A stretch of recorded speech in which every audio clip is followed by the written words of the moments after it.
بسم الله الرحمن الرحيم.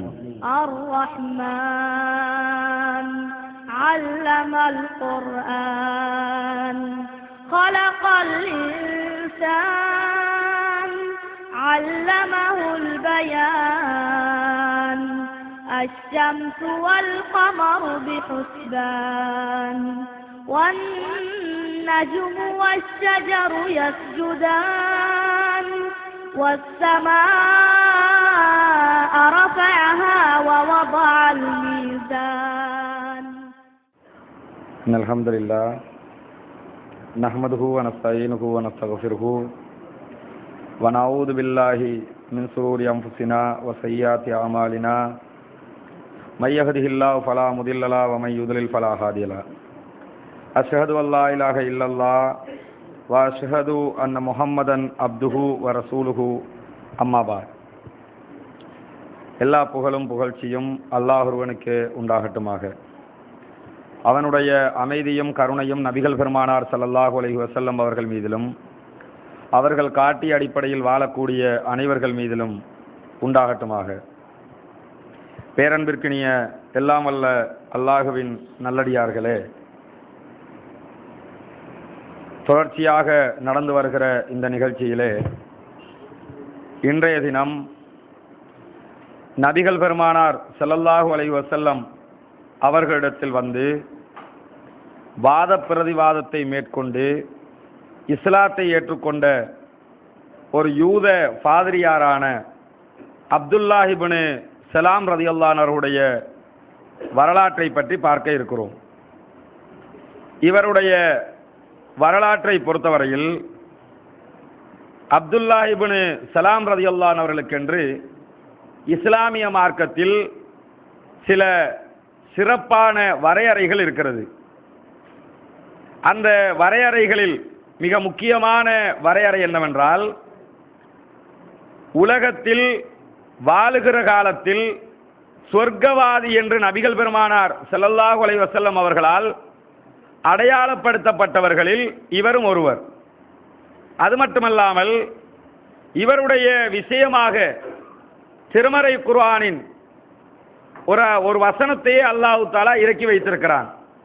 அந்த அளவுக்கு இஸ்லாமிய மார்க்கத்தில் ஒரு முக்கியத்துவப்படுத்தப்பட்ட ஒரு நபித்தோழராக இவர் இருக்கிறார். பொதுவாகவே நாம் வாழுகிற இந்த காலகட்டம் இஸ்லாம் பற்றிய தப்பான அபிப்பிராயங்கள் மக்களுக்கு மத்தியிலே அதிகம் கொண்டு சேர்க்கப்படக்கூடிய ஒரு காலகட்டமாக இருக்கிறது. இஸ்லாத்தை பற்றி இல்லாத செய்திகள், இஸ்லாம் சொல்லாத கட்டளைகள் எல்லாம் இஸ்லாம் என்றால் இதுதான் என்ற ஒரு கோணத்தில் மக்களுக்கு மத்தியிலே பரப்பப்பட்டு கொண்டிருக்கிறது. அதிலும் குறிப்பாக இஸ்லாத்துக்கு எதிரான பிரச்சாரங்களை மேற்கொள்வதில் முதன்மையாக இருப்பவர்கள் யூதர்களும் கிறிஸ்தவர்களும். அதிலும் யூதர்கள் தான் அதிகம் இருக்கிறார்கள். இந்த அளவுக்கு நாடு முழுவதும் உலகம் பூராகவும் இஸ்லாத்திற்கு எதிரான பிரச்சாரங்கள் தாராளமாகவே மேற்கொள்ளப்பட்டு வருகிறது. இந்த பிரச்சாரத்தின் விளைவு, ஒரு பக்கம் இஸ்லாத்துக்கு எதிராக பிரச்சாரங்கள் மேற்கொள்ளப்பட்டாலும் இஸ்லாத்தை நோக்கி வரக்கூடிய மக்களை அது தடை செய்து விடவில்லை. இஸ்லாத்துக்கு எதிராக நிறைய பிரச்சாரங்கள் நடக்குது. ஆனால் இஸ்லாத்தை நோக்கி வருகிற மக்கள் குறைவடைகிறாங்களா கூடுதாங்களான்னு பார்த்தா அதிகரித்து கொண்டுதான் இருக்கிறார்கள். அதிலே எந்த குறையும் ஏற்பட்டு விடவில்லை. உதாரணமாக, இந்த இஸ்லாமிய மார்க்கத்தை படிக்க வேண்டாம், இஸ்லாத்தை பற்றிய கெட்ட செய்திகளை சொல்லிக் கொடுத்து இஸ்லாத்தின் பக்கம் நெருங்க வேண்டாம் என்று யாரெல்லாம் பிரச்சாரம் பண்ணுகிறார்களோ அவர்களுடைய பிரச்சாரத்தின் விளைவாக இஸ்லாத்தை படித்து மக்கள் நெருங்கிக் கொண்டிருப்பதுதான் உண்மையாக இருக்கிறது.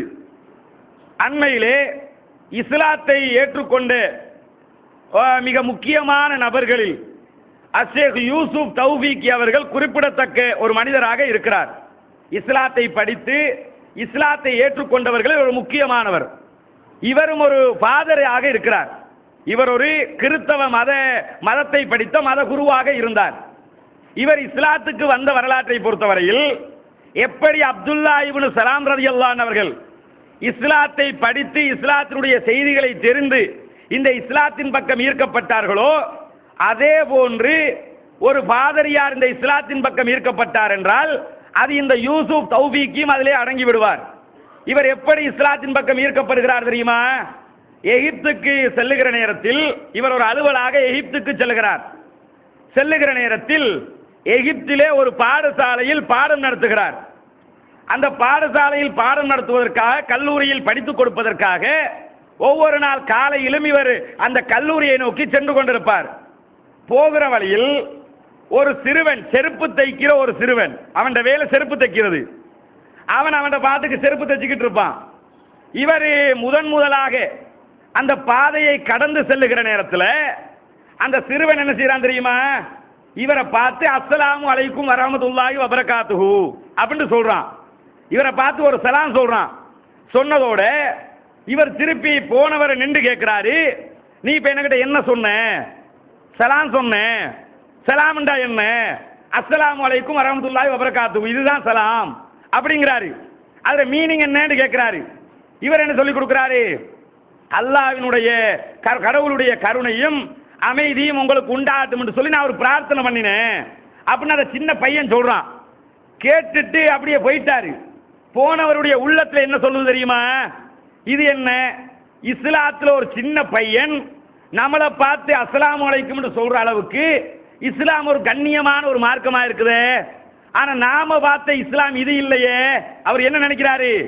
நமக்கு யூரோப்ல படிச்சு தந்திருக்கிற இஸ்லாம் இது கிடையாது. அவர் ஒரு யூரோப்பியன். நமக்கு என்ன இஸ்லாம் படிச்சு தந்தாங்க? முஸ்லீம்கள் என்ன கத்தியோட தெரிகிறவங்க, முஸ்லீம்னா குண்டு வைக்கிறவன், முஸ்லீம்னா கொலகாரன், இப்படித்தான் நமக்கு படிச்சு தந்திருக்காங்களே தவிர உண்மையாக இப்படி படிச்சு தரலையே. ஆனா இந்த பையன் நம்மளை பார்த்து சலாம் சொல்லிட்டானே என்று சொல்லி அந்த சலாம், அவர் இஸ்லாத்துக்கு வந்தது பிறகு சொல்லுவாரு, என்னை மாற்றியது அந்த சலாம் தான், ஒரு சலாம் தான் அவரை மாற்றும். அவர் என்ன செய்யறாருன்னு கேட்டா, அந்த பையன் அடுத்த நாளும் போய் விசாரிக்கிறாரு. இந்த சலாம யார் உங்களுக்கு சொல்ல சொன்னா? எங்களுடைய தூதர் எங்களுக்கு கற்று தந்திருக்கிறார்கள் அப்படின்னு சொல்லி சொல்றாங்க. எங்களுடைய தூதர், அந்த சின்ன பையன் சொல்றான், எங்களுக்கு இதை மற்றவர்களுக்கு சொல்லும்படி கற்று தந்திருக்கிறார், அந்த அடிப்படையில் தான் நான் சொன்னேன். இவர் அடுத்த நாளும் போய் என்ன செய்யறாருன்னா கிளாஸ்ல பாடம் எடுக்கிறாரு. பாடம் என்ன பாடம் எடுப்பார் தெரியுமா?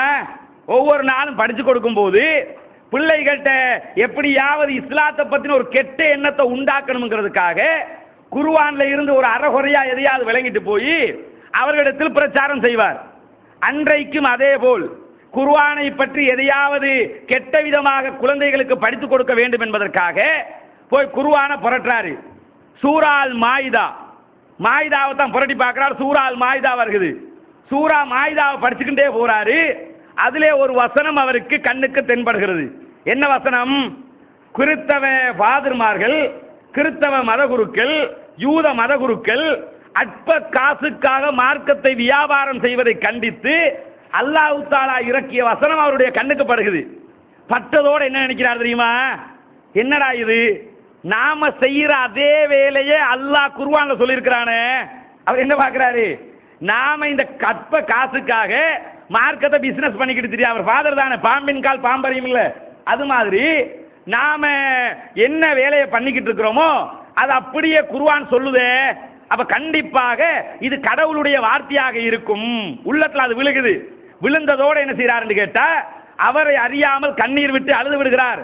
அழுது விட்டு அந்த இடத்தை விட்டு நகர்ந்து விடு. அன்றை பாடம் எடுக்கல அவர், அன்றைய இடத்தை விட்டு நகர்ந்து விடுகிறார். இது இரண்டாவது சம்பவம். நடந்ததுக்கு பிறகு அங்க இருந்து கிளம்பி கெய்ரோவுக்கு போறாரு. கெய்ரோவுல போய் ஒரு பள்ளிவாசலை பார்க்கணும்னு பல நாள் ஆசை அவருக்கு. பள்ளிவாசலுக்குள்ள போகணும். பள்ளிவாசலுக்குள்ள போறாரு. போய் பார்த்தா ஒரு வெள்ளை மனிதர் ஒரு பாடம் நடத்தி கொண்டிருக்கிறார். பள்ளிவாசலுக்குள்ள போய் பார்க்கும்போது வெள்ளை மனிதர் ஒருவர் நிரப்பமாக தாடியை வைத்துக் கொண்டு மாணவர்களாக மக்களை அனைவரையும் அமர்த்தி வைத்துக் கொண்டு பாடம் நடத்தி கொண்டிருக்கிறார். இவருக்கு அவரை நல்லா தெரியும். யாரு பாடம் நடத்துறாரோ அவரை பத்தி இவருக்கு நல்லா தெரியும். ஆனா அவருக்கு இவரை தெரியாது. ஏன் தெரியாது? அவர் மிகப்பெரிய ஒரு ஃபேமஸான ஒரு ஆளு. அதனால இவருக்கு ஏற்கனவே அவர் அறிமுகம் இருந்துச்சு. அவர் யார் தெரியுமா? அவர் தான் ஆல்ரெடி இஸ்லாத்துக்கு வந்த கெட்டி ஸ்டீபன் யூசுப் இஸ்லாம். அவங்க அங்க கிளாஸ் நடத்திக்கிட்டு இருக்கிறாரு. அவர் தப்லீக் ஜமாத்தில் இணைந்திருக்கிறார். யூசுப் இஸ்லாத்தை பொறுத்தவரையில அவர் இணைந்திருக்கிற ஜமாத்து தப்லீக் ஜமாத்து. ஆனா அவர் சொல்றது தப்லீக் அல்ல. என்ன நினைக்கிறேன்னு, அவர் தப்லீக் ஜமாத்லாம் இணைஞ்சிருக்கிறாரு. அவர் குர்ஆன் சுன்னாவை பிரச்சாரம் பண்ற தப்லீக் ஜமாத். இங்க இருக்கிற மாதிரி தாலீமையும் மற்ற மற்ற புத்தகங்களையும் பிரச்சாரம் பண்ற தப்லீக் ஜமாத் அல்ல. இந்த தாலீமை இங்கிலீஷ்ல அவர் படிச்சிருந்தாருன்னு வைங்க, இஸ்லாத்துக்கு வர்றதுக்கு பதிலாக வேற எதையாவது தேடி போயிருப்பாரு. இங்க இருக்கிற தாலீமை படிச்சா இஸ்லாத்துக்கு வருவாரா? இஸ்லாத்துக்கு வர மாட்டார். ஏன்? இஸ்லாத்துக்குள்ள நுழைஞ்சு பிரச்சாரம் பண்றாரா இருந்தா அவர் குர்ஆனை படித்தார், குர்ஆன் மூலமாக இஸ்லாத்துக்கு நுழைந்தார், குர்ஆனை தான் பிரச்சாரம் பண்ணுகிறார். ஆனா இங்க இருக்கிறவங்க என்ன சொல்லிக்கிறாங்க? யூசுப் இஸ்லாம் எங்களோட தான் இருக்காரு தெரியுமா? உங்களோட இல்ல, உங்க பேரோட இருக்கிறாரு. அந்த இயக்கத்தோட இல்ல, அந்த இயக்க பேரோட மட்டும்தான் இருக்கிறாரு. அவரை இந்த யூசுப் தௌஃபீக் அவர்கள் பார்க்கிறார்கள். பார்த்துட்டு என்ன செய்யறாருன்னு கேட்டா, அவரிடத்தில் போய் சொல்லுகிறார், உங்களை எனக்கு நல்லா தெரியும், நான் யாருங்கிறது உங்களுக்கு தெரியாது, நான் இப்படிப்பட்ட ஒரு ஆள், இப்படி இஸ்லாத்தை பற்றி அறிஞ்சு கொண்டேன், எனக்கு இஸ்லாம் தான் சரியான மார்க்கம் என்று தெரிகிறது, நான் அடுத்து என்ன செய்ய வேண்டும் அப்படின்னு கேட்கிறாரு. யூசுப் இஸ்லாம் எடுத்தெடுப்புக்கு என்ன சொல்றாருன்னா, அடுத்து என்ன செய்யணுமா, ஏன் பார்த்துக்கிட்டு இருக்கிற, கலிமாவை சொல்லி இஸ்லாத்துக்குள்ள வந்துருங்க அப்படிங்கிறாரு. சொல்லிக்கிட்டு இருக்கும் போதே பள்ளிவாசலில் இகாமத் சொல்லப்படுகிறது. தொழுகை காமத் சொல்லிட்டாங்க. இகாமத் சொன்னதோட இந்த இருங்க நான் தொழுவிட்டு வர்றேன்னு சொல்லி யூசுப் இஸ்லாம் கிளம்பி போயிட்டாங்க. இவர் என்ன செய்யறாரு? பள்ளி வாயிலுக்குள் அமர்ந்து தொழுகை எப்படி நடக்கிறது என்று பார்க்கிறார். தொழுகையை உண்மையிலேயே ஒரு மாற்று மத சகோதரன் தொழுகையை மட்டும் பார்த்தாலே அவன் தௌஹீதுக்குள்ள இஸ்லாத்துக்குள்ள வந்துடுவான். மற்ற மதங்கள்ல இருக்கக்கூடியவன் தொழுகையை பார்த்தாலே இஸ்லாத்துக்குள்ள வந்துடுவான். ஆனா நம்ம அந்த தொழுகையை பார்க்கிற அளவுக்கு அவனுக்கு அனுமதி கொடுக்கல.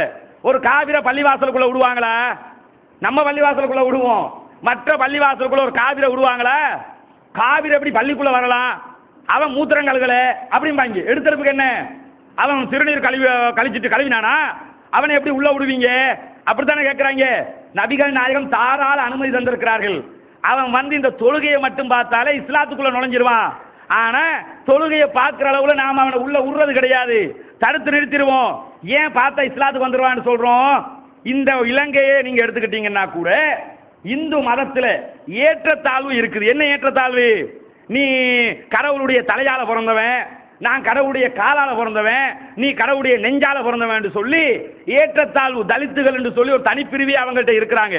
ஏற்றத்தாழ்வு இந்துக்களுக்கு மத்தியிலே இருக்கிற, நீ உயர்ந்த ஜாதி, நான் தாழ்ந்த ஜாதி என்று. அதே மாதிரி பௌத்த மக்களுக்கு மத்தியிலும் ஏற்றத்தாழ்வு இருக்கிறது தாராளமாகவே. அவங்க வெளிப்படையில் நமக்கு விளங்காம இருந்தாலும் இந்த கஜுகாமல ஒரு கூட்டம் பின்னல் பின்னிக்கிட்டு இருக்கிறாங்கல்ல, அவங்க யாரு? அவங்க பௌத்த மதத்துல தாழ்த்தப்பட்ட ஒரு ஜாதி. அதே மாதிரி சேட்டு போடாம ஒரு கூட்டம் அலைவாங்க பார்த்துருக்கீங்களா? கிராமத்து புறத்துல யாராவது சேட்டு போடாம போனா, வெறும் மேலோட போனா, ஏன்டா ரொடிய மாதிரி வர்ற அப்படின்னு கேட்பாங்க. ரொடியன்டா யாரு? அவங்க சேட்டு போடக்கூடாதுன்னு அவங்க மதம் சொல்லுது. அதனால சட்டை போட மாட்டாங்க. இந்து மதத்துல இதே மாதிரி சட்டை போடக்கூடாத ஒரு குரூப் இருக்கிறாங்க, தலித்துகள். அவங்க துண்டை கூட என்ன செய்யணும், தோல்ல போடுற துண்டை கூட மற்றவனை கண்டா இப்படி எடுத்து இடுப்புல கட்டிக்கிறேன்னு. அப்படி இலங்கையிலும் சிங்கள மக்களுக்கு மத்தியிலே இனத்தளவில் அவருடைய மதத்துக்குள்ளேயே பிரிவினை இருக்கிறது. இவங்க எல்லாம் தொழுகையை வந்து பார்த்தா எப்படி இருக்கு, என்னடா இது? இப்பதான் ஒருத்தன் பெரிய பென்ஸ் கார்ல வந்து இறங்கினா, அவன் போய் தக்பீரை கட்டிக்கிட்டு நிக்கிறான். இப்பதான் பிச்சை எடுக்கிற ஒரு பிச்சைக்காரன் வர்றான், அவனும் பக்கத்துல போய் தக்பீரை கட்டி இருக்கிறான். இப்பதான் அடுத்தவன் வர்றான், திங்க வழி இல்லாதவன் வர்றான், பக்கத்துல தக்பீரை கட்டி நிக்கிறான். இந்த அடுத்தவன் வர்றான்னு சொல்லி யாரை பார்த்தாலும் எப்படி இருக்கு? ஏற்றத்தாழ்வு இல்லாம, நீ பணக்காரன் நான் ஏழை இப்படி பாப்போமா? லுகருக்கு பக்கத்துல யாரோட சொல்லுது யாருக்கா ஞாபகம் இருக்குமா? அசருக்கு யாரோட சொல்லுது ஞாபகம் இருக்குமா? அதை மனசுல வைக்கிறது இல்லையே. நம்ம தொழுகையால அப்படித்தான் அமைச்சர் தந்திருக்கிறான். இவர் இதெல்லாம் பார்க்கிறார். யூசுப் தௌஃபீக்கு என்ன இது, இத்ரிஸ் தௌஃபீக்கு பார்க்கிறாரு. என்னடா இது, இப்படி ஒரு ஒழுக்கம், இப்படி ஒரு மார்க்கத்தை நான் பார்த்ததே இல்லை என்று சொல்லி அவர் வெளியே வந்ததுன்னு சொல்லுகிறார். நான் இஸ்லாமிய மார்க்கத்தை ஏற்றுக்கொள்கிறேன். யூசுப் இஸ்லாத்திட்ட போய் இஸ்லாமிய மார்க்கத்தை ஏற்றுக்கொள்கிறேன் என்று ஷஹாதா கலிமாவை மொழிந்து இஸ்லாத்துக்கு வந்தார் இந்த இத்ரிஸ் தௌஃபீக்கு. இன்றைக்கு உலக அளவிலே மிகப்பெரிய இஸ்லாமிய பிரச்சாரகர்களில், சிறப்பான இஸ்லாமிய பிரச்சாரம் செய்பவர்களில் இந்த இத்ரிஸ் தௌஃபீக் அவர்கள் கூட அடக்கம். எந்த அளவுக்கு என்று கேட்டால், பல்கலைக்கழகங்களில் விசிட்டிங் ப்ரொஃபசர், பல்கலைக்கழகங்கள்ல வந்து பாடம் நடத்தக்கூடிய, அப்பப்ப வந்து பாடம் நடத்தக்கூடிய ஒரு சிறப்பான ஒரு ப்ரொஃபசராக, இஸ்லாமிய பாட ஆசிரியராக இன்றைக்கு உலக மட்டத்திலே திகழ்ந்து கொண்டிருக்கிறார். இவர் ஒரு ஃபாதரியார். இஸ்லாத்தை ஏற்றுக்கொள்வதற்கு முன்னாடி ஃபாதராக இருந்து இஸ்லாத்தை ஏற்றுக்கொண்டவர். இவர் இஸ்லாத்தை படித்தது இஸ்லாத்தை எதிர்க்க வேண்டும் என்பதற்காக. ஆனால் இஸ்லாத்தை படித்தவுடன் இஸ்லாத்தின் வலைக்குள் அவர் வீழ்ந்து விட்டார். இதுபோல் லட்சக்கணக்கான மக்கள் நாளும் நாளும் இஸ்லாத்துக்கு வருகிறார்கள். நீங்கள் பார்த்திருப்பீர்கள், கடந்த சில நாட்களாகவே தமிழ்நாடு தௌஹீத் ஜமாத்துக்கும் ஜெர்ரி தாமஸ் என்று சொல்லக்கூடிய ஒருவருக்கு மத்தியில் பலத்த விவாதங்கள் நடந்து கொண்டிருந்தது கிறிஸ்தவ மதத்தில். அந்த ஜெர்ரி தாமஸ் குரூப் யார் தெரியுமா? அவங்க யெகோவாஸ். அவர்கள் தான் அந்த அந்த மதத்தில் அவங்களுடைய பைபிளை படிச்சாக்கல தௌஹீத்காரன் மாதிரி. குர்ஆன்ல நம்ம மக்களுக்கு மத்தியில் தௌஹீத்காரன் எப்படி இருப்பான்? குர்ஆன் சுன்னாண்டு எப்படி குர்ஆன்ல கொஞ்சம் கூடுதலாக நாட்டம் இருப்பானோ அதே மாதிரி பைபிள்ல கூடுதலாக அறிவு படித்தவங்க யாரு? யெகோவாஸ். யெகோவாசுடைய ஒரு குரூப் தான் சேன். அந்த சேன் என்று சொல்லக்கூடிய ஒரு அமைப்பு. அந்த அமைப்பினுடைய தரப்பால ஜெர்ரி தாமஸ் விவாதத்துக்கு வந்திருப்பாரு. அந்த விவாதத்தை பார்க்குறாக்களுக்கு தெரியும். அந்த விவாதத்தில் அவர் என்ன வாதம் வச்சாரு, நம்ம தரப்பு என்ன வாதம் வச்சாங்க, அதன் மூலமாக அங்கே நடந்தது என்ன, வாய் துறக்க முடியாத அளவுக்கு அவன் களத்துக்கு வந்துட்டான்னு வைங்க, அத்தோட முடிஞ்சு போச்சு. முதலாவது நாள் விவாதத்துக்கு வந்துட்டு ரெண்டாவது நாள் என்ன சொன்னா, நான் விவாதத்துக்கு வரணுமாடா லைவ் காட்டக்கூடாது, இணையதளத்தில் லைவ் ஓடிக்கிட்டு இருக்குது, லைவை கட் பண்ணினா தான் விவாதத்துக்கே வருவான்னா, லைவை கட் பண்ணிட்டு அடுத்த நாள் விவாதம் பண்ணணுங்கிறதுக்காக லைவை கட் பண்ணினாங்க. ஏன் லைவை கட் பண்ண சொன்னா, நேரடியாக மக்கள்கிட்ட உடனே செய்தி போகுது. அதுக்காக என்ன செஞ்சாங்க, இன்றைக்கு நடத்துகிற விவாதம் நாளை இணையதளத்தில் லைவாக பார்க்க முடியும் அப்படின்னு சொல்லி வெளியிட்டாங்க. அதில் நீங்கள் பார்க்குற அருமையான சம்பவங்கள்லாம் நடக்கு. நிறைய செய்திகளை எடுத்து வைப்பாங்க பைபிள் சம்பந்தமாக. புட்டு புட்டு வைக்கும் போது வாய் திறக்க முடியாத அளவுக்கு அடங்கி போவார்கள். ஒரு சந்தர்ப்பத்தில் சகோதரர் பிஜே என்ன செய்வார், நீங்கள் பார்த்தவர்களுக்கு தெரியும். வரும்போது விவாதத்துக்கு வரும்போது ஒரு பாய்சன் பாட்டிலோட வந்துடுவார். இது பல கிறிஸ்தவ விவாதங்களில் மற்றவங்களும் செய்த ஒரு நடைமுறை தான். மற்ற விவாதங்கள் நடத்தின நிறைய பேர் என்ன செய்வாங்க, இந்த வசனத்துக்குரிய விளக்கமாக இதை செய்வார்கள். பைபிளில் ஒரு வசனம் வரும், உண்மையான கிறிஸ்தவனாக இருக்கிறவன், ஈமான் கொண்டவன், கிறிஸ்தவ மதத்தை அவனுக்கு விஷங்கள் எதுவும் தாக்காது, பாம்பு கடிச்சா கூட விஷம் தாக்காதுன்னு இருக்கு. பிஜே என்ன செஞ்சாரு, வரும்போதே ஒரு விஷ பாட்டிலோட வந்து உட்கார்ந்துருவாரு. உட்கார்ந்துட்டு இந்த வசனத்தை படிச்சு காட்டி, இந்தாப்பா இந்த விஷ பாட்டில் எடுத்து குடிச்சிட்டு நீ உண்மையிலே நம்புறதுல நீ தானே ஆக விவாதம் வரைக்கும் வர்றான்டா, அவன் தானே ஆக கூடுதலாக நம்பியிருப்பான். நீ இந்த விஷத்தை குடிச்சிட்டு எங்களுக்கு முன்னாடி இருந்து காட்டு, நீ பைபிளை நம்புறேன்னு நாங்கள் ஒத்துக்கொள்றோம், நீ உசுரோட இருந்தா நாங்கள் ஒத்துக்கொள்றோம்னு சொல்லி காட்டுவாரு. அவன் என்ன செய்வான் தெரியுமா, அவன் இதுக்கு முன்னாடி நடந்த இந்த வேலையெல்லாம் பார்த்துருக்கிறான். பார்த்ததுனால என்ன செஞ்சிட்டான்னு கேட்டா, அவன் நான் அருமையான ஒரு புகாரில இருந்து ஒரு ஹதீஸை பார்த்துட்டு அதுக்கேற்ற மாதிரி அங்கே வந்துடுவான். அவன் என்ன நினைச்சிட்டு வந்திருக்கிறான், பிஜே ஸ்ரீலங்கா மௌலைமார் மாதிரி இருப்பாருன்னு நினைச்சிட்டு வந்திருக்கிறான். ஏன் நினைச்சிட்டு வந்திருக்கிறான், இந்த சூனியம் இருக்குது, அது இருக்குது, இது இருக்குது, இல்லாத கட்டுக்கதையெல்லாம் நம்புற ஒரு ஆள் நினைச்சுக்கிட்டு மேடையில் என்ன சொன்னான், உங்க புகாரி கிதாபுலையும் தான் அஜுவா பேரிச்சம்பழத்தை திண்டா விஷம் தாக்காதுன்னு இருக்குது. அவன் அஜுவா பெக்கெட்டை கொண்டாந்துருப்பான். இவர் இதை கொண்டாந்த மாதிரி அஜுவா பேரிச்சம்பழ பெக்கெட்டை கொண்டாந்து, இந்தாங்க அஜுவா பேரிச்சம்பழத்தை வச்சுக்கிறீங்க, அதே பாயசம் பாட்டில் நீங்கள் வச்சுக்கிறீங்க, அஜுவா பேரிச்சம்பழத்தை சாப்பிட்டுக்கிட்டு நீங்கள் விஷத்தை குடிச்சு காட்டுங்க, பாதிக்கிறான்னு பார்ப்போம் அப்படிம்பா. இவர் என்ன சொல்லுவார், இதை 10 வருஷத்துக்கு முன்னாடியே இது ஹதீஸ் இல்லைன்ட்டோம், இது ஹதீஸே கிடையாது, ரசூலுல்லாஹ் சொல்லவே இல்லை, விஷத்தை குடிச்சிட்டா அஜுவா பேரிச்சம்பழத்தை திண்டா விஷம் தாக்காதுன்னு சொல்லி சூனியத்துக்கு இந்த ஹதீஸை கொண்டாந்து வைப்பாங்க. அஜுவா பேரிச்சம்பழம் ஒவ்வொரு நாளும் காலையில் 7 அஜுவா வகை பேரிச்சம்பழத்தை திண்டா மாலை ஆகிற வரைக்கும் சூனியம் தாக்காது, அல்லது மாலையில் திண்டா காலை வரைக்கும் சூனியம் தாக்காது. இதுக்கு நிறைய விளக்கம் சொல்லுவாங்க. என்ன விளக்கம், அது எப்படி தெரியுமா, அந்த பேரிச்சம்பழம் எப்படி இருக்குன்னு தெரியுமா, மதீனாவினுடைய கருங்கல்கள் நிறைந்த பாறையில் அது மாதிரி இடத்துகளில் தான் முளைச்சிருக்கணும், இந்த சும்மா சொல்கிற அஜுவா இல்லை, அப்படிப்பட்ட ஒரு ஸ்பெஷலாக்கு அப்படின்லாம் சொல்லுவாங்க. சரி, ஏதோ ஒரு ஸ்பெஷல், இதை சாப்பிட்டா சூனியம் தாக்காதுன்னு கொண்டாந்து வைப்பாங்க. இவ்வளவு காலமாக இதை மட்டும் தான் சொன்னாங்க. ஹதீஸ் எடுத்து பார்த்தா சூனியம் மட்டும் வரல, அதில் விஷமும் தாக்காதுன்னு வருகுது. அப்போ என்ன செய்யணும், விஷம் குடிச்சா விஷமும் தாக்கக்கூடாது இல்லை, அப்போ நிரூபித்து காட்டு.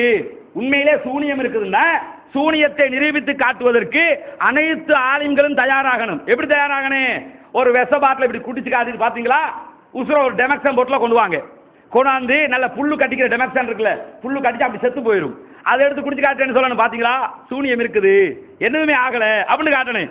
இதை காட்ட சொன்னா உடனே என்ன சொன்னாங்க தெரியுமா, அது தற்கொலை பண்ணக்கூடாதுன்னு இஸ்லாத்தில் இருக்குது இல்லை, அதனால நாங்கள் குடிக்க மாட்டோம்.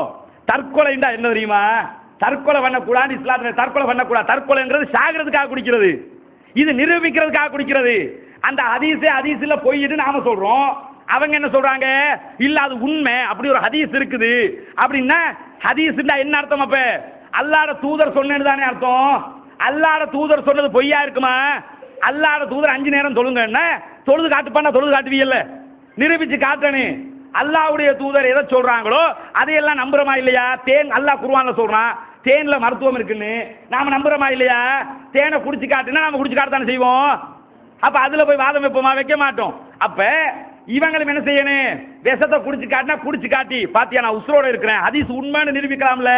இதுக்கு என்ன சொல்லுவாங்க? தற்கொலை செய்யக்கூடாது இருக்குது. தற்கொலை என்று நீங்கள் முடிவெடுத்தால் இந்த ஹதீஸ் பொய்ன்னு அர்த்தம். உண்மையிலேயே அவங்க சொல்ற வாதத்தின் அடிப்படையில் ஹதீஸ் பொய், இந்த ஹதீஸே கிடையாது. இப்படி இந்த கிறிஸ்தவ விவாதங்களில் இது மாதிரியான சுவாரஸ்யமான பல சம்பவங்கள் நடந்த வரலாறுகளை பார்க்க முடியும். ஏன் சொல்ல வர்றேன் தெரியுமா? அந்த இடத்துல சகோதர பிஜேக்கு பதிலாக ஸ்ரீலங்கா மௌலவி ஒரு சலபி இருந்திருந்தா என்ன நடந்திருக்கேன்? விஷத்தை குடிச்சு காட்டு தான் வேணும். அவன்கிட்ட போய் இல்லை தற்கொலை பண்ணக்கூடாதுன்னு சொல்லி சரி வருமா? நம்மள்கிட்ட சொல்லும், அவன்கிட்ட போய் சொல்லுங்க பார்ப்போம். தற்கொலை பண்ணக்கூடாதுன்னு மார்க்கத்தில் இருக்குது. அவன் தெளிவா இந்த விளக்கத்தை சொல்லுவான். விவாதத்தில் வச்சு சொல்லுவீங்களா? சும்மா வெளியில பயான் பண்ணக்கல அஜ்வா திண்டால் அப்படி இப்படின்னு சொல்லேன். நேரடியாக அவனுக்கு முன்னாடி குடிச்சு காட்டுனா குடிச்சு காட்டுவீங்களா? காட்ட முடியாது. அந்த இடத்தில் இப்படியான சம்பவங்கள் நடக்கும். அதன் பிறகு இந்த மார்க்கத்தை நோக்கி இஸ்லாத்தை நோக்கி வந்தவர்கள் பல்லாயிரக்கணக்கான மக்கள் அந்த விவாதங்களை பார்த்து இப்படி உலகம் பூராக தமிழ் மொழியில, ஆங்கிலத்தில், உருதுல, தெலுங்குல எல்லா மொழிகளிலும் இந்த கிறிஸ்தவ மதத்துக்கு எதிரான பிரச்சாரங்கள் இஸ்லாத்தின் மூலமாக தாராளமே முன்னெடுக்கப்படுகிறது. இதுல இந்த அப்துல்லா இப்னு சலாம் ரலியல்லாஹு அன்ஹு அவர்கள் ஒரு முறை என்ன செய்வாங்கன்னு கேட்டா, இவர் பள்ளிவாசலுக்கு தொழுகிறதுக்காக வர்றாங்க. தொழுகிறதுக்காக வந்தா ஒரு மனிதர், அவர் கைஸ் இப்னு உபாத் ரலியல்லாஹு அன்ஹு சொல்றாங்க, குந்து ஜாலிசன் ஃபி மஸ்ஜிதில் மதீனா, மதீனா பள்ளிவாசலில் நான் அமர்ந்து கொண்டிருந்தேன். அந்த இடத்திற்கு ஃபதகல ரஜுலுன் அலா வஜ்ஹி அஸருல் குசூ, அவர் பள்ளிவாசலுக்குள்ள ஒரு மனிதர் நுழைந்தார். அவருடைய நெத்தில முகத்துல தொழுத அடையாளத்தை எல்லாம் நாங்க பார்த்தோம். அவர் உள்ள நுழைகிறாரு. அவர் தொழுவதற்கான அடையாளம் எல்லாம் நெத்தில விளங்குது. சிலாக்கள் தொழுது அடையாளம் இருக்குல்ல, அது மாதிரி இருந்திருக்கும் போல் இருக்கு. உள்ள வந்ததோட ஃபகாலு, மக்கள் எல்லாம் என்ன பேசி, இவர் வந்து தொழுகிறாரு, அவர் பாட்டுக்கு அவர் 2 ரக்காத் தொழுகிறாரு. மக்கள் எல்லாம் என்ன பேசிக்கிறாங்கன்னு கேட்டா, ரஜுலுன் மின் அஹ்லில் ஜன்னா, இவர் சொர்க்கம் போற ஒரு ஆளு அப்படின்னு பேசிக்கிறாங்க. இவர் தொழுது முடியும் வரைக்கும் இவர் கைஸ் இப்னு உபாத் ரலியல்லாஹு அன்ஹு அவங்க பார்த்துக்கிட்டே இருந்துட்டு ஓடி போய் அவர்கிட்ட கேட்குறாங்க, நான் நீங்க தொலை வந்தீங்க, தொழுது கொண்டு இருக்கும்போது மக்கள் எல்லாம் இப்படி பேசிக்கொண்டாங்க, எதுக்காக இப்படி பேசினாங்க, நீங்க அப்படி என்ன செஞ்சீங்க, நீங்க சொர்க்கம் போறவர் என்று சொல்றாங்களே அதுக்கு என்ன அர்த்தம்னு கேட்குறாங்க. அப்ப அப்துல்லா இப்னு சலாம் ரலியல்லாஹு அன்ஹு சொல்றாங்க, அது என்ன தெரியுமா? நபிகள் நாயகம் அவர்கள் உயிரோடு இருக்கிற காலத்துல ரசூலுல்லாஹி ஸல்லல்லாஹு அலைஹி வஸல்லம் அவர்களுக்கு மத்தியில நடந்த ஒரு சம்பாஷணையை சொல்லி காட்டுறாங்க. இவர் அப்துல்லா இப்னு சலாம் ரலியல்லாஹு அன்ஹு அவங்க ஒரு கனவு காண்கிறார்கள். அந்த கனவை போய் ரசூலுல்லாஹ்ட்ட சொல்லுவாங்க. என்ன கனவு தெரியுமா? கனவுல ஒரு பூந்தோட்டத்துக்குள்ள இவர் நிற்கிறாரு, அப்துல்லா இப்னு சலாம் ரலியல்லாஹு அன்ஹு. பூந்தோட்டத்துக்குள்ள இருக்கும்போது பூந்தோட்டத்தில் ஒரு இரும்பு தூண் இருக்கிறது, பெரிய இரும்பு தூண் ஒன்று இருக்குது. அந்த இரும்பு தூணுடைய கீழ் பகுதி பூமியிலே இருக்கிறது, மேல் பகுதி வானத்தை தொடுகிறது. அவ்வளவு பெரிய இரும்பு தூண் ஒன்று. இதை பார்த்துட்டு என்ன செய்யறாருன்னு கேட்டா, ஒரு ஆள் சொல்றாரு, அந்த தூண்ல ஏறுங்க, தூண்ல ஆக மேலே ஒரு கொக்கி மாதிரி, ஒரு வளையல் மாதிரி ஒரு பிடி இருக்குது, அதை ஏறி பிடிங்கன்னு சொல்றாங்க. இவர் என்ன சொல்றாரு, எனக்கு ஏறலாம் தெரியாது, நான் எப்படி ஏறுவேன் அப்படிங்கிறாரு. சொன்னதோட ஒரு ஆள் ஹெல்ப் பண்ணி விடுறாரு, இப்ப ஏறுங்க அப்படின்றதோட அவர் மேலே ஏறுறாரு. மேலே ஏறி போய் அப்படி தூண்ல இருக்கக்கூடிய அந்த பிடியை பிடிக்கிறாரு. பிடிச்சுக்கிட்டு இருக்கல திடீர்னு முழிப்பு வந்துருச்சு. எப்படி பிடிச்சுக்கிட்டு இருக்கிறார் தூண்ல பிடிய பிடிச்சுக்கிட்டு இருக்கும் போதே முழிப்பு வந்துருச்சு.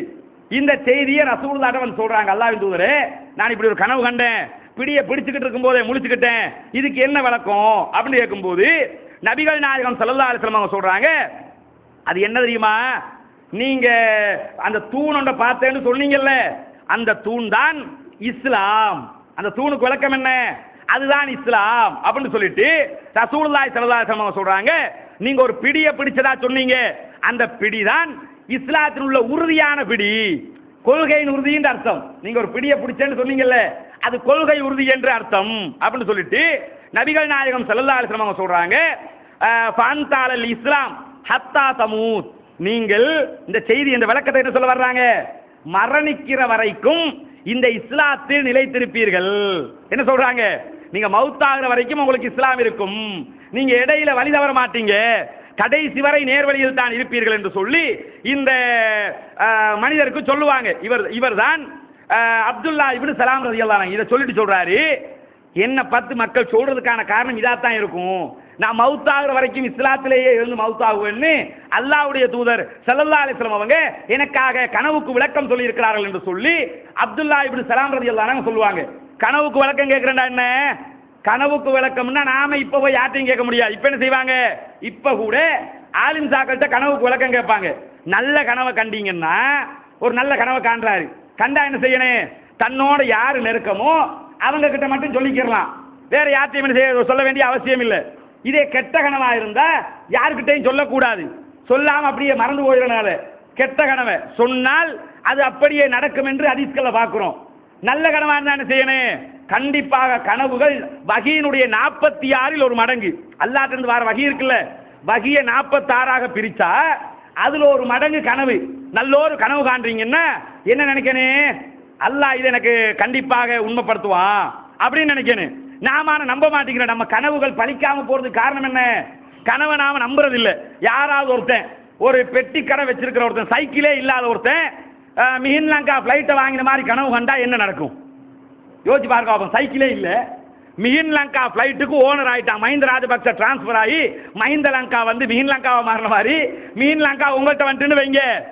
வந்தா இப்படி கனவு கண்டா என்ன நினைப்பான்? எலும்பினது உட்கார்ந்து சிரின்னு சிரிப்பான். ஏன் சிரிப்பான்? இதெல்லாம் நடக்குமா நமக்கு? நமக்கு சைக்கிளுக்கே வழி இல்லை, நாம பிளைட்டை ஓட்டுவோமா? நமக்கு பிளைட்டு சொந்தமா அப்படின்னு நினைப்பான். இதே கெட்ட கனவு கண்டா மட்டும் பயந்து நினைக்கிடுவாங்க, உண்மையாக்கும்னு நம்பிடுவாங்க. நல்ல கனவு கண்டா நம்ப மாட்டேங்கிறோம். ஆனா நல்ல கனவை சில நாட்டில் ஜனாதிபதியா வர்ற மாதிரி கனவு கண்டா எப்படி இருக்கு? நாட்டில் ஜனாதிபதியா அசுரபாலே முடியல, நம்மளால முடியுமா அப்படின்னு நினைச்சிருவோம். ஆனா அல்லாஹ் கனவு தர்றான்டா எப்படி நம்பனே? யூசுப் அலைஹிஸ்ஸலாம் நம்பினாங்களா இல்லையா? சின்ன வயசுல கண்ட கனவு எதிர்காலத்தில் நாட்டில் ஜனாதிபதியா மாறி வந்து நின்றாங்களா இல்லையா? என்ன அர்த்தம்? யாக்கூப் அலைஹிஸ்ஸலாம் என்ன சொல்லுவாங்க? யார்ட்டையும் சொல்லிடாதீங்க, மனசுக்குள்ள வச்சுக்கிறீங்க. என்ன அர்த்தம்? அப்ப எதிர்காலத்தில் அது நடக்கும்னு அர்த்தம். அப்ப நல்ல கனவு கண்டா நம்மளோட வச்சுக்கிறேன்னு. ஆனா உடனே என்ன செய்யறது? ஆலிம் சாட்ட போய் கல்யாணம் முடிக்க போற மாதிரி கனவு கண்டிருப்பான். பள்ளி மௌலவிட்ட போய் நான் கல்யாணம் கட்டுற மாதிரி கனவு கண்டேன். என்ன அர்த்தம்? உங்களோட வீட்டுல யாரும் மௌத்தா போறாங்கன்னு அர்த்தமுமா? போய் கல்யாணம் கட்டுற மாதிரி கனவு கண்டிருப்பான். நல்ல அருமையான கனவு. சும்மா யார்ட்டையும் சொல்லாம மனசுக்குள்ளே வச்சிருந்தா சந்தோஷப்பட்டுக்கிட்டே இருந்திருப்பான். அருமையான ஒரு மனைவி கிடைச்சிருப்பா. போய் மௌலவிட்ட போய் விளக்கம் கேட்டா மௌலவி சொல்லுவாரு, கனவு கல்யாணம் கட்டுற மாதிரி கண்டீங்களா? அப்போ உங்களோட வீட்டுல கண்டிப்பா யாராவது மௌத்தா போறாங்கன்னு அர்த்தம். இதே மௌத்தா போற மாதிரி உண்மையிலே கனவு கண்டிருப்பான். அதிர்ச்சியான பயங்கர கனவா இருக்கு. ஆக்சிடென்ட் ஆகி மௌத்தா போற மாதிரி கனவு வந்திருக்கு. இதை போய் மௌலவிட்ட, மௌலவி நாங்க எங்களோட வீட்டுல எல்லாருமா சேர்ந்து ஆக்சிடென்ட் ஆகி மௌத்தா போற மாதிரி ஒரு கனவு கண்டோம். என்ன விளக்கங்க? அது ஒண்ணும் இல்லைங்க, உங்களோட வீட்டுல இருக்க 2 பொம்பளை பிள்ளைக்கும் கல்யாணம் நடக்க போகுதுன்னு அர்த்தம். அப்படியே மாத்தி சொல்லுவாங்க. என்ன அர்த்தம்டா? கெட்டதை நல்லதாக்கி நல்லதை கெட்டதாக்கி சொல்லுவாங்க. யாருமே கனவுக்கு விளக்கம் ஆலிம் சாக்கிட்ட போய் கேட்க கூடாது. ஏன்? அவங்களுக்கு விளக்கம் தெரியாது. ரசூலுல்லாஹ் சொன்னாங்க, அல்லாஹ் வஹீல கொடுப்பான்.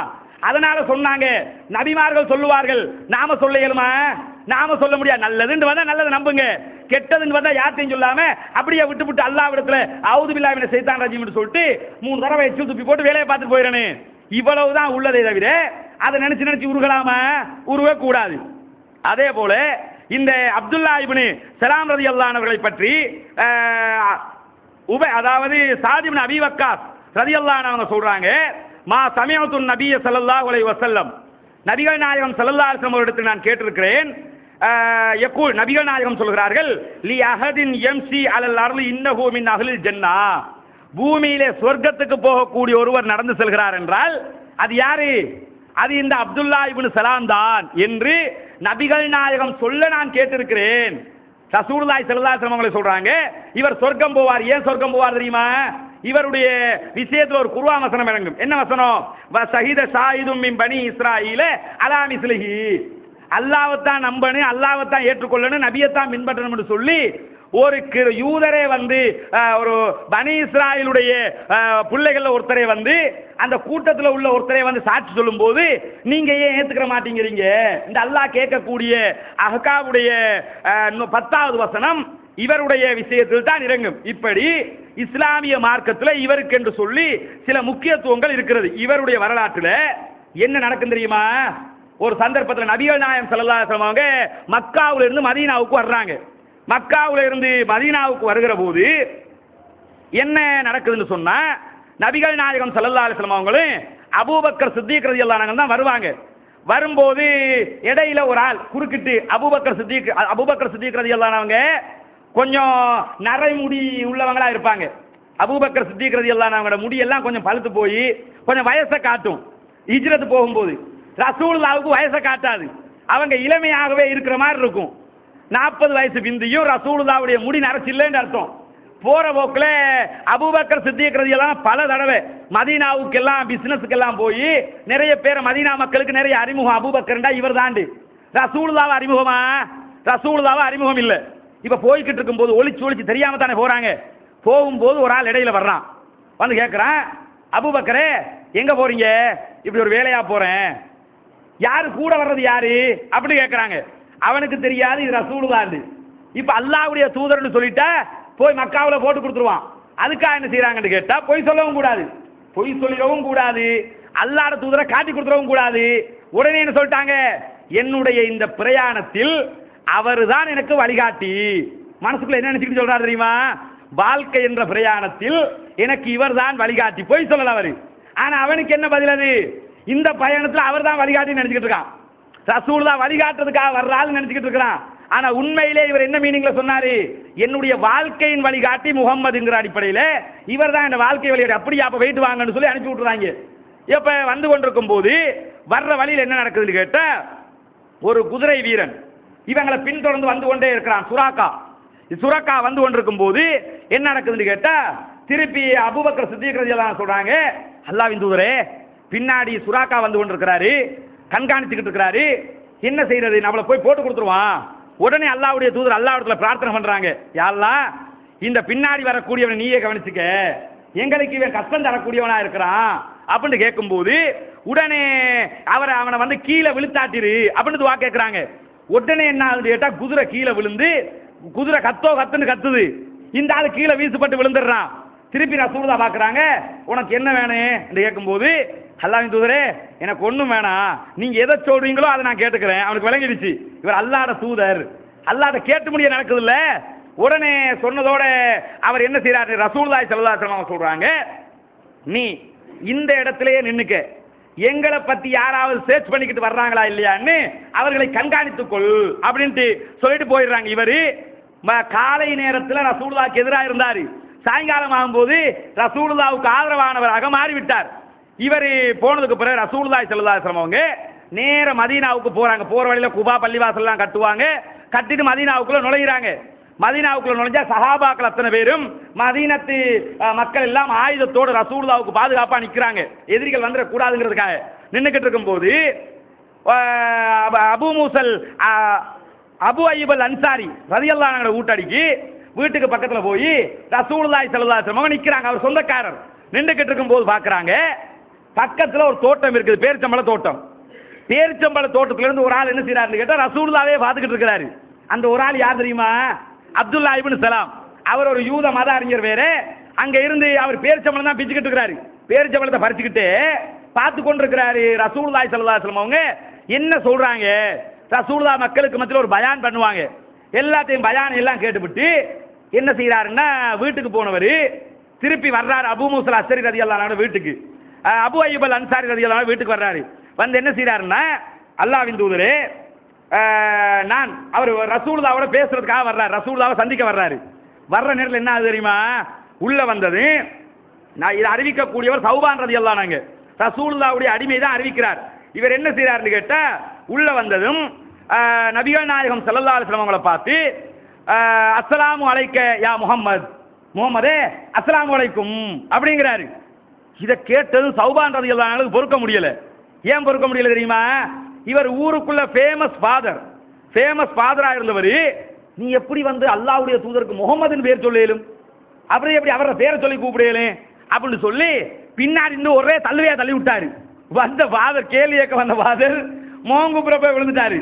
விழுந்துட்டு திருப்பி எழும்பி என்ன கேட்கிறாரு, நீ எதுக்கு என்ன தள்ளி விட்ட அப்படின்னு கேட்கும்போது உடனே சௌபான் ரலியல்லாஹு அன்ஹு சொல்றாங்க, அலா தகூல் யா ரசூலல்லாஹ், அல்லாஹ்வுடைய தூதர்னு உனக்கு சொல்லலாதா?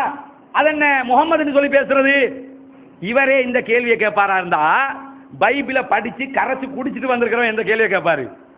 யோசிக்கணும்ல. இவர் தள்ளி விட்டு அலா தகுல் யார சொல்லலாம், அல்லாஹ்வின் தூதர் என்று சொல்லலாதா, நீ அதுக்கு முகமதுன்னு சொன்ன அப்படின்னு கேட்கும்போது இவர் எழுமி நின்று என்ன கேட்கிறாரு, ஏன் அவருடைய உம்மா அப்பா வச்ச பேர் முகமது தானே, கேள்வி சரிதானே, அவர் உம்மா பாப்பா முகமது தானே பேர் வச்சாங்க, அதைத்தானே பாவா நானும் சொன்னேன், அதுக்கு போய் நீங்க எதுக்கு கோவப்படுறீங்க அப்படின்னு கேட்கும்போது இப்போ ரசூலுல்லாவுக்கு விளங்குது வந்திருக்கிறவர் ஒரு ஒரு முக்கியமான ஒரு ஆளு, இந்த இடத்துல சம்பந்தம் இல்லாமல் ஒரு சண்டை வர போற மாதிரி இருக்குது. உடனே அல்லாஹ்வுடைய எப்படி தலைமைத்துவம்னு விளங்கு, அல்லாஹ்வுடைய தூதர் எப்படி அதை சமாதானப்படுத்துறாங்க தெரியுமா?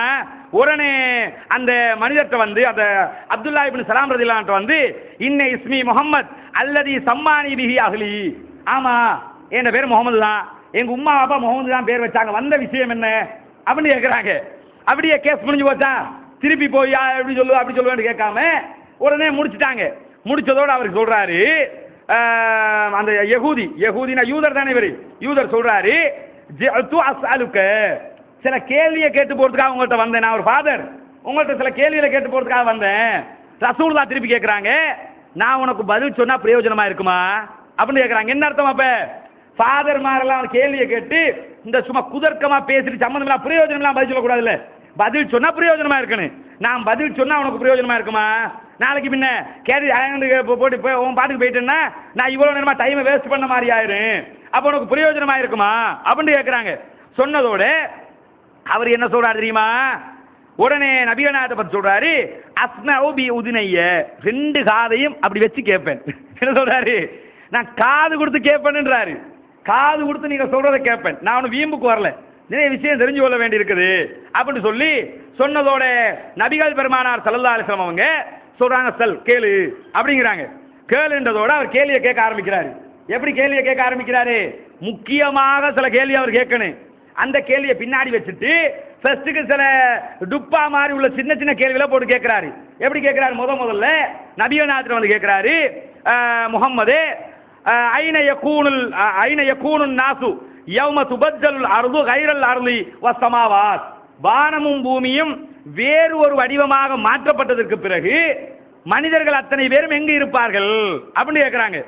எல்லாம் அல்லாஹ் உலகத்தை அழிச்சிருவான்ல, அழிச்சு வானம் பூமி எல்லாம் அழிச்சதுக்கு பிறகு முதல்ல மனிதர்கள் எங்க இருப்பார்கள் அப்படின்னு கேட்கிறாரு. இந்த கேள்வி எடுத்துக்கிட்டீங்கன்னா இந்த கேள்வியை பொறுத்த வரையில இவர் மறுமையை பற்றின ஒரு கேள்வியை தான் கேட்கிறாரு. மறுமையை நம்பிக்கொண்டு வந்து எங்கோ படிச்சுட்டு வந்து கேட்கிற மாதிரியே இருக்குதானே. அவர் வந்து கேட்கும் போது விஷயம் தெரிஞ்சுக்கிட்டு வந்து தான் கேட்கிறாரு. உடனே ரசூலுல்லாஹி ஸல்லல்லாஹு அலைஹி வஸல்லம் சொல்றாங்க, ஹும் ஃபில் துலுமாத், அவர்கள் ஒரு இருட்டுக்குள் இருப்பார்கள். முதல்ல அல்லாஹ் எழுப்புற நேரத்துல ஒரு செவருக்கு பக்கத்துல ஒரு இருட்டுக்கு பக்கத்துல எழுப்புவான், ஒரு இருட்டோட இருப்பாங்க அப்படிங்கிறாங்க.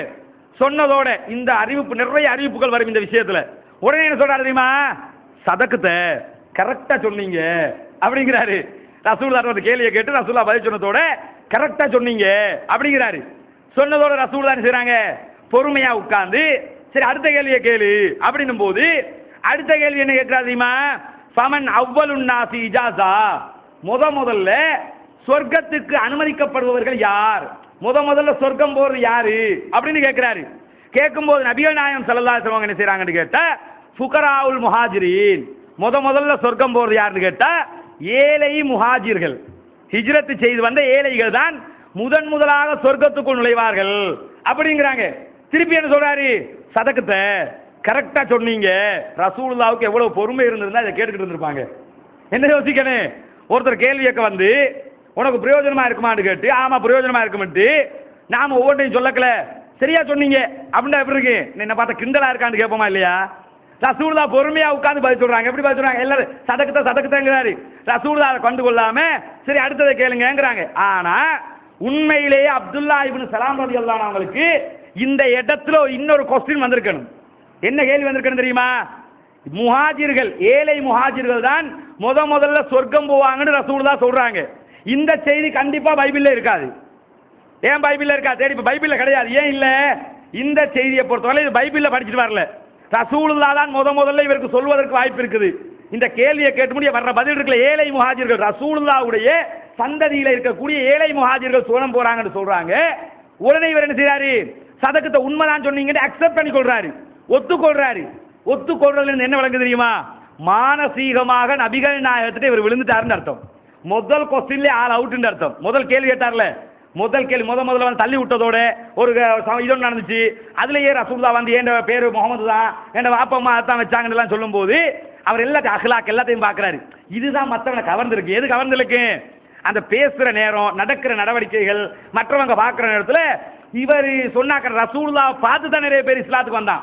இது எல்லாம் பார்க்குற நேரத்தில் என்ன யோசிச்சிருப்பாரு, இவர் உண்மையில அல்லாஹ்வுடைய தூதர் தான் இப்படி அஹ்லாக்கா நடக்க முடியும், மானசீகமாக ஒத்துக்கொண்டதுனால தான் இந்த இடத்துல முதல்ல ஏழை முஹாஜிர்கள் சொர்க்கம் போவாங்கன்னும் போது அது என்ன உங்களோட சமுதாயத்தில் போறேன்னு கேள்வி கேட்டாரா? கேட்கல. கரெக்டாக சொன்னீங்க, உண்மைதான் அப்படின்னு நம்பிக்கொள்றாரு, அதை ஏற்றுக்கொள்றாரு. ஏற்றுக்கொண்டதுக்கு பிறகு மூணாவதாக கேட்கிறாரு, இந்த சொர்க்கத்துக்குள்ள நுழையும் போதே அல்லாஹ் தஆலா கொடுக்கிற உணவு என்ன? சொர்க்கத்துக்குள்ள நுழைஞ்சதுக்கு பிறகு ஒரு உணவு கிடைக்கும், அது வேற செய்தி. சொர்க்கத்துக்குள்ள நுழையும் போதே கிடைக்கிற உணவு என்ன? கல்யாண வீட்டுக்கு போவீங்கல்ல, கல்யாண வீட்டுக்கு இப்ப எல்லாம் பெரும்பாலும் குறைஞ்சிருச்சு. அந்த காலத்தில் கல்யாண வீட்டுக்கெல்லாம் போனீங்கன்னா வீட்டுக்குள்ள அப்படி கல்யாண வீட்டுக்குள்ள போகும்போதே ஒரு 2-3 பொம்பளை என்ன செய்வாங்க, பன்னீரை வச்சுக்கிட்டு நிற்பாங்களா, பன்னீர் குப்பி ஒன்று இருக்கும்ல, நம்ம மையத்துக்கு பின்னாடி வீசி போவாங்கல்ல, இந்த பன்னீர் குப்பியை வச்சுக்கிட்டு என்ன செய்வாங்க, உள்ள போகும்போதே பன்னீரை தப்பி. தமிழ்நாட்டில் என்ன நடக்கும்ல, தமிழர்கள் கல்யாணத்தில் நடக்கும். இது முஸ்லீம்கள் கல்யாணத்தில் இன்னைக்கும் பல இடங்களில் அனாச்சாரம் ரீதியில் நடக்குது. தௌஹீத் மக்கள்கிட்ட பெரும்பாலும் குறைஞ்சிருக்கும். ஆனால் முதல்ல என்ன செய்வாங்க, பன்னீரை தொலைச்சி விட்டுட்டு உள்ள போகும்போது கொஞ்சம் கல்கண்டு தருவாங்க. உள்ள போகும்போது என்ன செய்யணும், ஸ்வீட் சாப்பிட்டு போங்க, கல்கண்டை தந்துடுவாங்க, சாப்பிட்டு போங்க. அதுக்கு பிறகு தனி சாப்பாடு பிரியாணி கிடைக்கும், அது வேற. முதல்ல எது கிடைக்கும், போகும்போதே கல்கண்டு கிடைக்கும். அது மாதிரி சொர்க்கத்துக்குள்ள நுழையும் போதே முதல்ல என்ன கிடைக்கும், உள்ள போகும்போது அல்லாஹ் எதையா தரணும் இல்லை. கேட்கும் போது அல்லாஹ்வுடைய தூதர் ஸல்லல்லாஹு அலைஹி வஸல்லம் சொல்றாங்க, ஜியாதத்து கபதின் நூன், ஒரு மீனுடைய ஈரலுடைய மேலதிக சதை துண்டு. மீண்ட ஈரல் என்று அர்த்தம் இல்லை, ஜியாதத்து கபதின் நூன், மீனுடைய ஈரலுடைய மேலதிக சதை துண்டு. அதுல எக்ஸ்ட்ரா ஒரு சதை ஃபிட்டிங் இருக்கும் போது இருக்கு, அதை அல்லாஹ் தஆலா எடுத்து உள்ள போகும்போது சாப்பிட்டு போங்கன்னு தருவான். எப்படி இருக்கும்னு யோசிச்சு பாருங்க. உள்ள போகும்போது அப்படி மீனுண்டா இங்க இருக்கிற மீனை யோசிச்சிட வேணாம், இங்க இருக்கிற மீனையும் மீன்காரனையும் பார்த்தா சாப்பிட்றதுக்கு என்ன வராது. அந்த மீன் நினைச்சீங்கன்னா சொர்க்கத்துல இன்பமே போயிடும். சொர்க்கத்துல மீனா இங்க இருக்க இது மாதிரி ஒரு அறிவாளை வச்சுக்கிடுவான், அவன் வெட்டிக்கே மீனை என்னடா இப்படி இருக்குதுன்னு யோசிப்போம். அது மாதிரி மீனை பார்த்தா இங்க என்னதான் டேஸ்டா சமைச்சாலும் இவ்வளவு தானான்னு முடிச்சிருவோம். அது மாதிரி மீன் இல்லாது உள்ள போகும்போது பச்சை மீன் தான் கிடைக்கும் அர்த்தம், ஆக்கின மீன் கூட கிடையாது. எக்ஸ்ட்ரா ஆக்கின மீன் எல்லாம் சொல்லல, ரசூல் தான் பச்சை மீன் தான் ஹதீஸ்ல பாக்குறோம், அது ஆக்கின மீன் இல்ல. அப்ப கண்டிப்பா பச்சை மீன். அப்ப உள்ள போகும்போதே மீனை தரும்போது மீன் அந்த மேலதிக சதை துண்டு டேஸ்ட் பார்த்துட்டே உள்ள போகலாம்.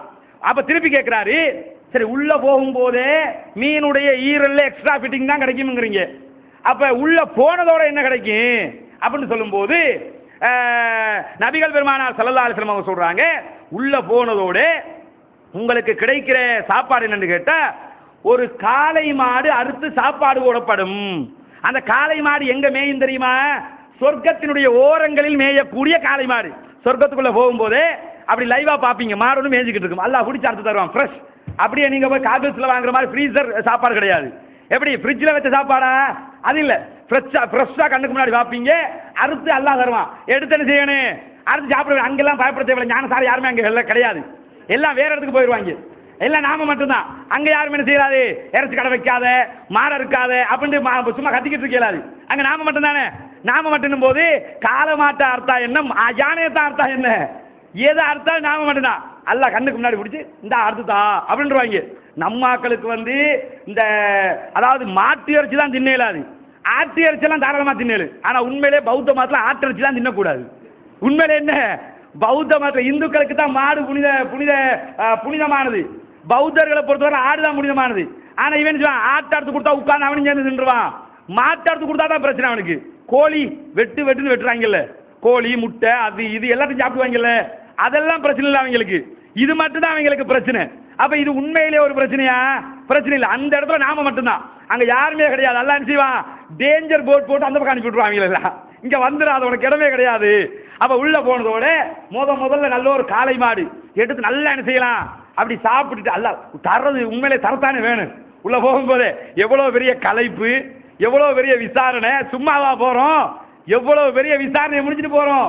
அப்ப விசாரணையை முடிச்சுட்டு போகும்போது அல்லாஹ் அந்த களைப்பு எல்லாம் தீக்கிற மாதிரி ஏதாவது தரணும் இல்ல, உள்ள போகும்போது இதைத்தான் தருவான்னு முடிய அவர் என்ன செய்யறாரு, சதக்கத்த உண்மையை தான் சொன்னீங்க அப்படிங்கிறாரு. இதையும் கேட்டுவிட்டு கரெக்டா தான் சொன்னீங்க ரசூலுல்லாஹ், அதையும் பொறுமையாக ஏற்றுக்கொண்டு அடுத்ததாக என்ன கேட்கிறாருன்னு கேட்டா, இதே நேரத்தில் ஃபமா சராபுஹும் அலைஹி, உள்ள போகும்போதே அல்லாஹ் என்ன குடிக்க கொடுப்பான் அப்படின்னு கேட்கிறாரு. சாப்பிட கொடுத்தது ஓகே, சாப்பிட்டு ட்ரிங்க்ஸ் ஏதாவது கொடுக்கணும்ல, ட்ரிங்க்ஸ் என்ன பெப்சியா கொக்கா கோலாவா வேற எதுக்குமா, என்ன கொடுப்பான் அப்படின்னு கேட்கும்போது நபிகள் பெருமானார் ஸல்லல்லாஹு அலைஹி வஸல்லம் அவங்க சொல்றாங்க, உள்ள நுழையும் போதே அல்லாஹ் தஆலா மின் ஐனின் ஃபீஹா துஸம்மா சல்சபீலா, சல்சபீல் என்று சொல்லக்கூடிய ஒரு தண்ணீர் ஊற்று இருக்கும், ஒரு ஆறு, அதுல இருந்து தண்ணி எடுத்து உங்களுக்கு குடிக்க தருவான். இந்த தண்ணி நிறைய தண்ணி வரும். போக முன்னாடியே ஹவுதுல் கௌசர்ல தண்ணி கிடைக்கும். ஹவுதுல் கௌசர்ல தண்ணி கிடைச்சிட்டா என்ன நினைச்சிடலாம், நாம எப்படியும் தப்பி தவறியாவது பாஸ் பண்ணிடுவோம். என்ன நினைச்சிடலாம், ஹவுதுல் கௌசர்ல தண்ணி கிடைச்சிட்டா நாம பாஸ் தான். நாம 40க்கு மேல எடுத்துட்டோம், நமக்கு குறைஞ்சபட்சம் நமக்கு எஃப் வந்துராது, ஃபெயில் வந்துராது. இல்லாட்டி டபிள்யூ போட்டு வீக்குன்னு அனுப்பி, இப்ப டீசென்ட் அனுப்புறான்ல, முந்தி எஃப் போட்டு கேவலப்படுத்திடுவாங்க, எப்படி ஃபெயில்னு அனுப்பி விட்டுருவான். இப்ப டபிள்யூ போட்டு வீக்குன்னு அனுப்பி விடுறான். அது மாதிரி நமக்கு டபிள்யூ கிடைக்காது. கண்டிப்பா 40 மார்க்ஸுக்கு மேல எடுத்துக்கிறாருன்னு அர்த்தம். தண்ணி கிடைச்சிட்டா, தண்ணி கிடைக்கலன்னு வைங்க, என்ன அர்த்தமா போயிரும், அப்பவே முடிவெடுத்துடலாம் நமக்கு ஹவுதுல் கௌசர்ல தண்ணி கிடைக்கல, அப்ப கண்டிப்பா சல்சபீல் கிடைக்காது. என்ன அர்த்தம், ஹவுதுல் கௌசர்ல தண்ணி கிடைக்கலன்னா சல்சபீலும் கிடைக்காதுன்னு அர்த்தம். அப்ப ஹவுதுல் கௌசர்ல தண்ணி கிடைச்சிட்டா சல்சபீல் கிடைக்கும்னு அர்த்தம். அப்ப சல்சபீலில் இருந்து உங்களுக்கு அந்த தண்ணீர் ஊற்றுக்கு பேர் சல்சபீல்.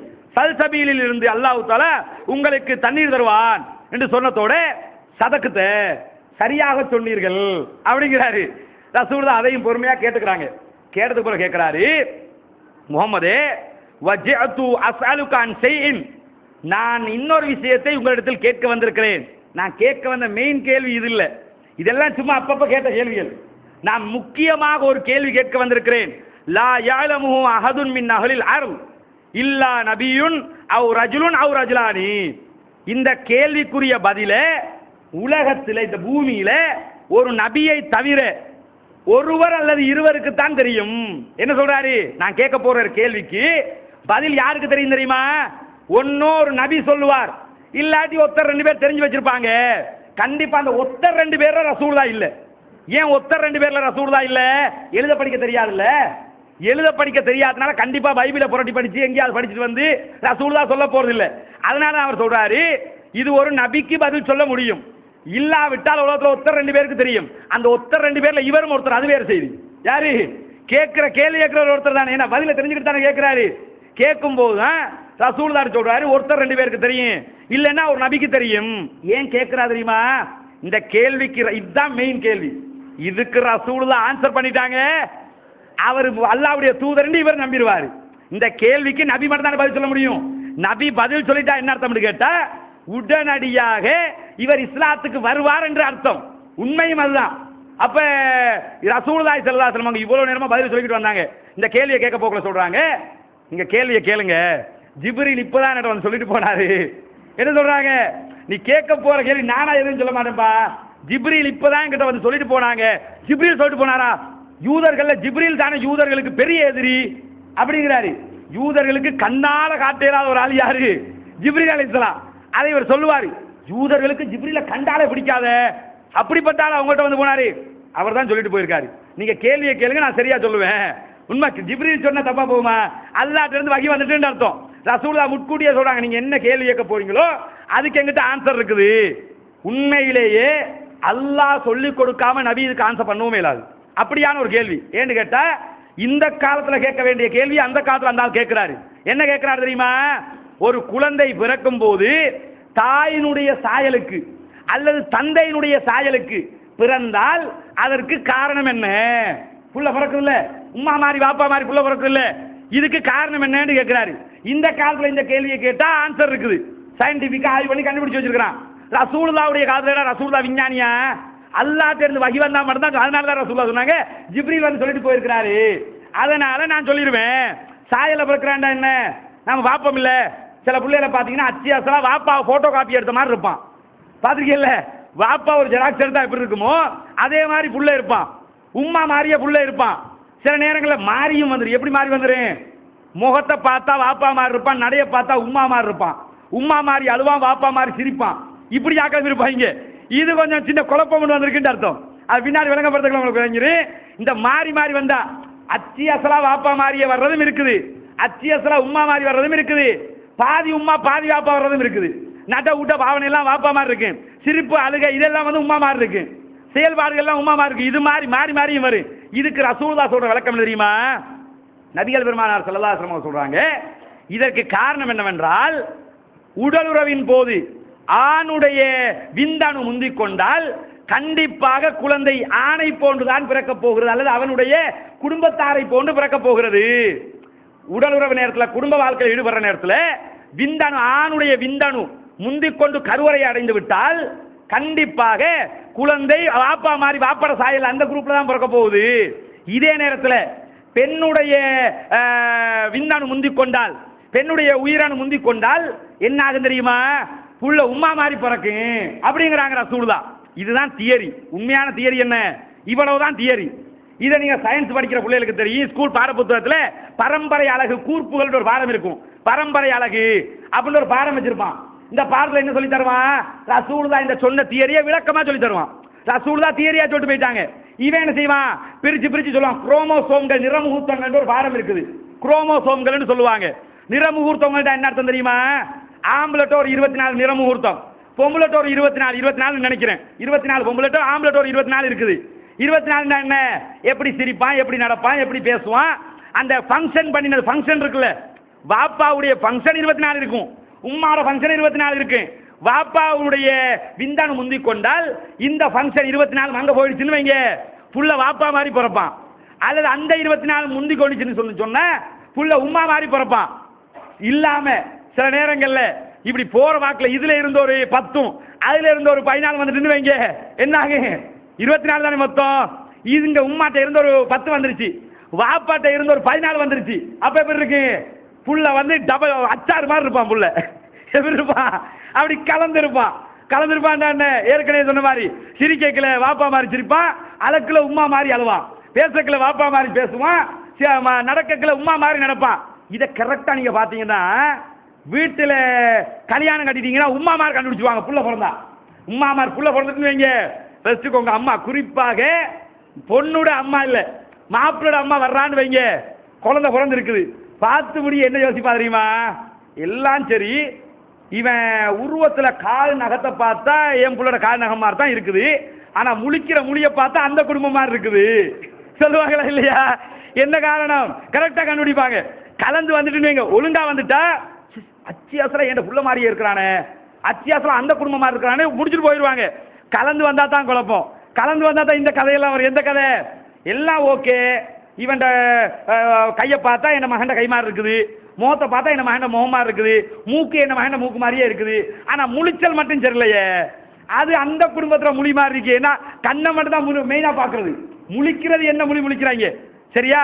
இப்படி பார்த்துட்டு சாதாரணமா நம்ம வீட்டுல உம்மா மாதிரி இதை கண்டுபிடிச்சிருவாங்க. நாம கண்டுபிடிக்கிறோமோ இல்லையோ, கண்டுபிடிக்கிறாங்களா இல்லையா? தாராளமாக கண்டுபிடித்து இதை ரசூலுல்லாஹ் சொன்னதோட உடனே அப்துல்லாஹ் இப்னு சலாம் ரலியல்லாஹு அன்ஹு சொல்றாங்க, அஷ்ஹது அன்னக ரசூலுல்லாஹ், நீங்கள் அல்லாஹ்வுடைய தூதர் என்பதற்கு நான் சாட்சியா இருக்கிறேன். அல்லாஹ்வுடைய தூதரே, நான் இஸ்லாத்துக்கு வருகிறேன். நீங்கள் உண்மை சொன்னீர்கள், நீங்கள் நபியாக மட்டும்தான் இருக்க முடியும், நபிக்கு மட்டும்தான் இந்த கேள்விக்கு பதில் சொல்ல முடியும் என்று சொல்லி உடனே இஸ்லாத்துக்கு வர்றாரு. வந்துட்டு என்ன சொல்றாரு தெரியுமா? அல்லாஹ்வின் தூதரே, நான் இப்ப இஸ்லாத்துக்கு வந்துட்டேன். நான் வேற, இவர் உண்மையிலேயே மதீனாவுக்குள்ள ஃபேமஸ் ஃபாதர் தானே, நான் வேற ஃபாதரா வேற இருந்த யூதர்கள்ல மிகப்பெரிய ஒரு ஃபாதர். இப்ப ஊருக்குள்ள எங்கடா சேர்ச்சில இருந்த ஃபாதரை காணமேன்னு தேடி வருவாங்க. பள்ளியில இருந்த மௌலியை தொழுவிச்சை இல்லைன்னா தேடுவாங்களா இல்லையா? அது மாதிரி பள்ளியில இருந்த ஃபாதர் எங்கடா ஆமன் சொல்றதுக்கு காணம்னு சொல்லி தேடி வருவாங்க. தேடி வரக்கல இப்ப அவங்க வரும்போது நான் எப்படிப்பட்டவன்னு நீங்க அவங்கள்ட்ட கேளுங்க. நான் இஸ்லாத்துக்கு வந்த செய்தியை முன்கூட்டியே சொல்லிட்டீங்கன்னா என்னை பத்தி அவதூறு வரப்ப ஆரம்பிச்சிருவாங்க. நான் இஸ்லாத்துக்கு வந்த செய்தியை சொல்லாம ஃபர்ஸ்ட்டுக்கு என்னை பத்தி கேளுங்க. கேட்டுட்டு என்ன செய்யுங்கன்னு கேட்டா நான் எப்படிப்பட்டவன் அவங்க பதில் சொன்னதுக்கு பிறகு என்னுடைய நிலையை பற்றி அவங்களுக்கு சொல்லுங்க அப்படிங்கிறாங்க. சொன்னதோட இவர் என்ன செய்யறாரு தெரியுமா? ரசூலுல்லாஹி ஸல்லல்லாஹு அலைஹி வஸல்லம் என்ன செய்யறாங்கன்னு கேட்டா வந்த மக்கள்கிட்ட கேட்கறாங்க, ஐயு ரஜுலின் ஃபீக்கும் அப்துல்லாஹ் இப்னு சலாம், அப்துல்லாஹ் இப்னு சலாம் உங்களுக்கு மத்தியில் எப்படிப்பட்ட ஆளு அப்படின்னு கேட்கறாங்க. வந்தாங்க வந்து அல்லாஹ்வின் தூதரே, அப்துல்லாஹ் இப்னு சலாம் இந்த பக்கம் வந்தாரா அப்படின்னு கேட்கறாங்க. ரசூலுல்லாஹ் கேட்கறாங்க, அவர் பின்னாடி தான் ஒளிஞ்சிக்கிட்டு இருக்கிறாரு, அவர் பின்னாடி இருக்கிறாரு. ரசூலுல்லாஹ் கேட்கறாங்க, அதெல்லாம் விடு, அந்த அப்துல்லாஹ் இப்னு சலாம் எப்படிப்பட்டவர் அப்படின்னு கேட்கும்போது, அப்துல்லாஹ் இப்னு சலாம் பத்தியா கேட்கறீங்க, எப்படி கெத்துல பதில் சொல்றான் தெரியுமா? அவன் கேட்கிற யூதர் என்ன நினைக்கிறாங்க, இவர் ரசூலுல்லாஹ் இஸ்லாமிய மார்க்கத்தை பரப்ப வந்த தூதர், அவனுக்கு விளங்குது அல்லாஹ்வுடைய தூதர் வந்திருக்கிறாங்க, அவனுக்கு தெளிவா தெரியுது மத குரு வந்திருக்கிறாங்க. என்ன பார்க்கறான், அடுத்த இஸ்லாத்தினுடைய தூதர் நம்ம ஃபாதரை பத்தி கேட்கறாங்க, அப்ப விட்டு கொடுத்துடலாமா? விட்டு கொடுப்பாங்களா? அந்த கெத்துல தான் சொல்றாங்க. என்ன சொல்றாங்க, அப்துல்லா இப்னு சலாமை பத்தி கேட்டீங்களா? எங்க சமூகத்திலே ஆகப்பெரிய இன்டெலிஜென்ட் அவர் தான், ஆக படிச்சால் அவர் தான். அத்தோட செத்தாங்கன்னு அர்த்தம். அர்த்தம் ரசூல் தான் போட்டு வாங்குறது அவனுக்கு தெரியாது. உடனே என்ன செய்றாங்க, எங்கள்ல இருக்கிறாள் ஆக படிச்ச ஒரு ஆள் இருப்பான்னு கேட்டா அது இந்த அப்துல்லா இப்னு சலாம் தான். அவர் மட்டுமா? அவரோட விட்டா கூட பரவாயில்லை. என்ன சொல்றாங்க, அவரோட வாப்பா எவ்வளவு பெரிய படிச்ச அறிவாளி தெரியுமா? பரம்பரையே ஒத்துக்கொண்டாங்க. எப்படி படிச்ச அறிவாளிகள், அவங்கள பத்தியா கேள்வி கேட்கறீங்கன்னு சொல்லி அப்படி ஒரு பேச்சு பேசினதோட ரசூலா எப்படி லொக் பண்றாங்க தெரியுமா? திருப்பி கேட்கறாங்க, ஏய் அவ்வளவு பெரிய படிச்ச அறிவாளியே இஸ்லாத்துக்கு வந்துட்டார், உனக்கு எனக்கு இருக்கா? என்ன கேட்கணும், இவ்வளவு பெரிய படிச்ச அறிவாளியே இஸ்லாத்துக்கு வந்துட்டாங்க, நீ ஏன் வராம இருக்கிற?